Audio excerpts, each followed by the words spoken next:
नमस्ते, welcome back to Prem hospital health talks.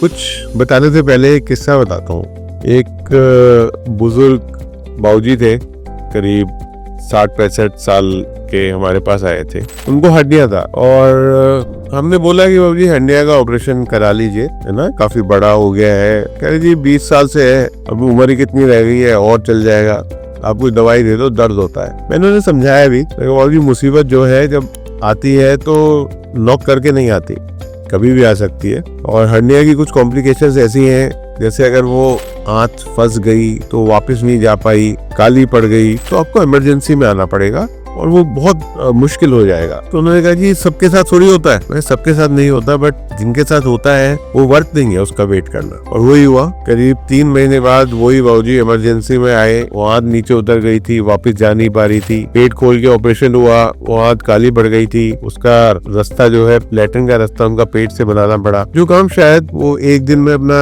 Operation करा के घर जाते। वो आईसीयू में भी रहे, उनको ब्लड भी चढ़े, और अब 3 महीने बाद वो दोबारा ऑपरेशन करेंगे, जिसमें उनका पेट में जो रास्ता बनाया उसको बंद करेंगे। तो मैं बस यही कहना चाहता हूँ, ये वर्थ नहीं है। आप लोगों के जो फियर्स है मैं समझ सकता हूँ, इट्स नॉट इजी कि भाई एक ऑपरेशन कराना, हॉस्पिटल में एडमिट होना, ओटी टेबल पे लेटना, वो माहौल फेस करना आसान नहीं है सबके लिए। सबके लिए क्या, शायद किसी के लिए भी नहीं, शायद मेरे लिए भी नहीं है अगर मैं लेटा हूँ तो। बट अब टाइम बदल गया है, टेक्नोलॉजी बहुत हाई हो गई है, सर्जरीज बहुत सिंपल हो गई है। तो इसलिए जो इलेक्टिव सर्जरीज है, जैसे गॉल ब्लैडर, हर्निया, अपेंडिक्स का माइल्ड पेन, इन चीजों को इग्नोर करना वर्थ नहीं है। चाहे कॉम्प्लिकेशन 10 में से 1 को हो, 2 को हो, बट वो कॉम्प्लिकेशन ऐसी होती है कि जो एक सिंपल सा काम है वो अननेसेसरी बहुत बड़ा बन जाता है। आपकी लाइफ का रिस्क बढ़ जाता है, आपका ट्रीटमेंट का कॉस्ट बढ़ जाता है, आपका वापस ठीक हो गए अपने जॉब पे, अपने काम पे जाने का टाइम बढ़ जाता है। तो इसलिए हमेशा से मैं बोलता आया हूँ कि जो इलेक्टिव सर्जरीज होती हैं उसको इमरजेंसी सर्जरी में कन्वर्ट मत करिए, टाइमली प्लान आउट करिए।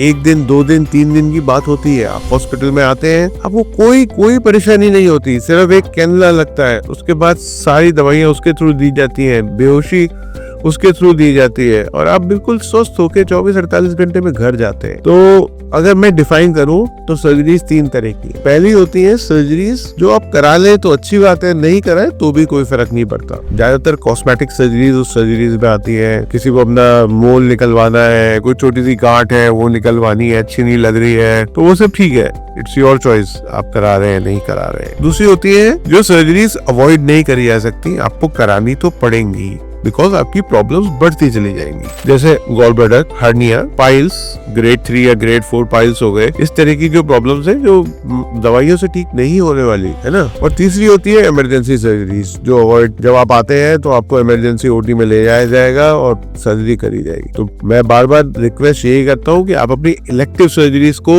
इमरजेंसी सर्जरी में कन्वर्ट होने का वेट मत करिए। टाइमली मिलिए अपने डॉक्टर से, अपना इलाज कराइए, अपने फियर्स को हटाइए। We are there for you at every step. कोई भी परेशानी नहीं आएगी। 2 साल के बच्चे से लेकर 99 साल की फीमेल तक की सर्जरीज हम लोगों ने करी है बहुत कंफर्टेबली। तो have faith in your doctor, have faith in your hospital and get operated if needed. Thank you.